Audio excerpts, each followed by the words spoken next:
You have given this statement 4 times. To the warden, to the hit wizards, to the ministry inquiry panel, and now to a senior undersecretary who has not blinked in 11 minutes. Each version has been consistent. Each version has been witnessed and signed. Each version is the one where you did nothing wrong. And you have told it so many times now that you almost believe you. The Undersecretary slides a form across the table and asks you to walk her through the night of the 29th one more time. You put your hands flat on the desk. You begin. You tell her you completed the East Corridor check at 1:30. Cells 1 through 14, all secure, all occupied. You signed the log at the checkpoint. You proceeded to the West Corridor. You tell her nothing was irregular. The Dementors were on their standard rotation. The weather was poor. North Sea in January, it is always poor. But visibility on the interior walkways was unaffected. You tell her you reached the checkpoint at the end of the West Corridor at 1:43. You signed the log. You turned back. She writes something. The quill writes something. You cannot tell if they are the same thing. What you do not tell her is that you stopped at cell 11. Not because anything was wrong, because something was different. Sirius Black was sitting up. In 12 months of East Corridor rotations, you had never once seen him sitting up at 1:30 in the morning. He was not looking at the door. He was looking at the wall. His lips were moving. You stood there for a moment longer than the log would show, watching a man who was supposed to be lost talk quietly to a wall in the dark. You moved on. You signed the log. You told yourself it was nothing. She asks whether you observed anything unusual in the behavior of the prisoner in cell 11 in the weeks preceding the escape. You say nothing that warranted a report. That is true. That is the most precisely true thing you have said in this room. You observed things that you chose not to report. That is a different sentence. You are relying on her not to notice the gap between them. She writes something. The quill writes something. You look at the wall behind her head. He had started doing something with his food, not refusing it, rearranging it. Small portions set aside in a specific pattern along the edge of the tray, every meal without variation. You had watched it for 6 days before you understood what it was. He was calculating portions, working out exactly how little he could eat and still be functional.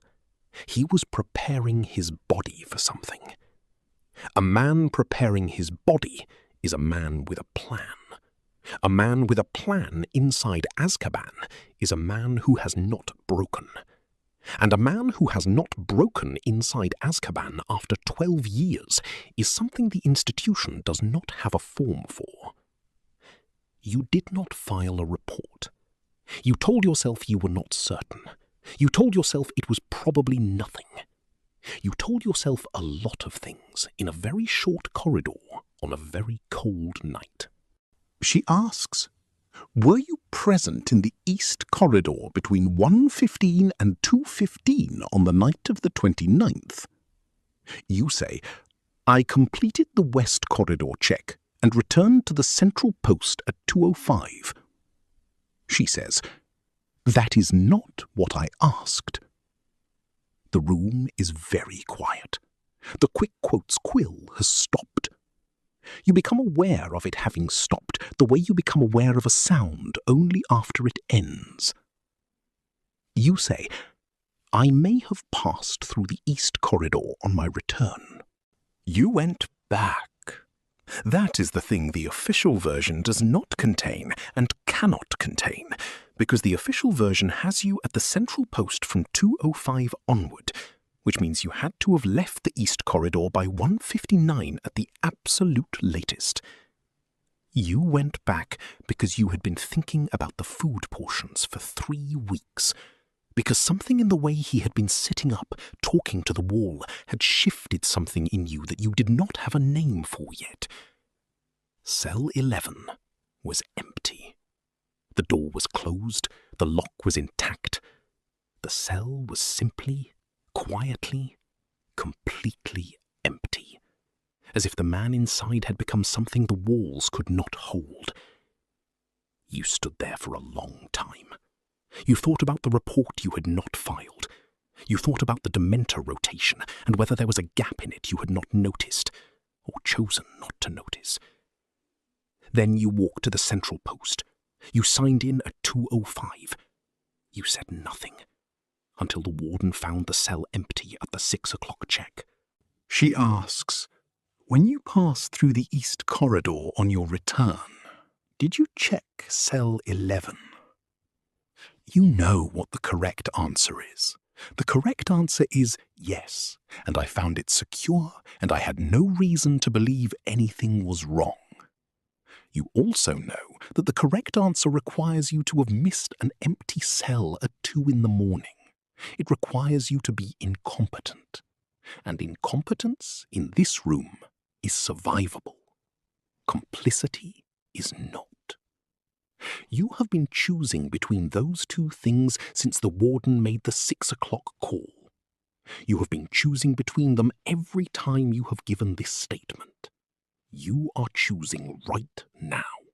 You say, yes, I checked cell 11. It appeared secure. She writes something. The quill writes it too. You watch them both, and you think about a man sitting up in the dark, talking to a wall, preparing something that a Dementor cannot touch and a lock cannot hold. You think about whether he was innocent. You have thought about it every day since the 6 o'clock call. You have not arrived at an answer. You are not sure the answer changes anything. What you know is this. You had 4 seconds in that corridor, in the dark, looking at an empty cell. 4 seconds to decide what kind of mistake you were going to make. You made one. You signed in at 2:05.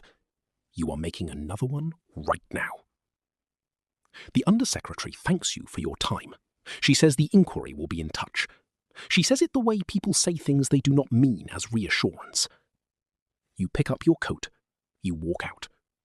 The corridor outside is bright and ordinary and nothing like Azkaban. And you are already building the 5th version of the night of the 29th before you reach the lifts.